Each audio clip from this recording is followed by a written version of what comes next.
মুঠো তো লেবু কাটার সাইজটা দেখে যে আমার জিভে জল চলে আসতো, মনে হলো একটু টক করে খেয়ে নি, কিন্তু আমি তো খেতে পারবো না, অনেক টক।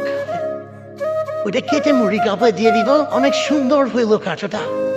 তো লাচ্চার করে দিল। লাচ্চা করলে আবার মুড়ি পট্টা খুনে নিয়ে চাঁচটা দিল ঢেলে,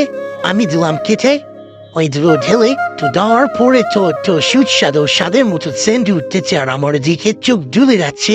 কেননা মুড়ি মাখার অনেক সেন্ট, ওই জন্য আমার চোখটা জ্বলে যাচ্ছে।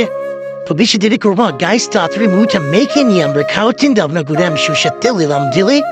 ওই সুন্দর করে ওই দিয়ে হাত দিয়ে লাড়াস বড়া লাসাতে বড়া গিয়ে মেখতে আসে ও রাইস, এত সুন্দর ইন্টারেস্টিং, এত আমি তুলে খেতে লাগলাম। ওই আমার দেখে দেখে দুই তিন কম মেরে দিলা, ঢেলে দিলাম, মুড়ি হয়ে গেল মুড়ি মাখা,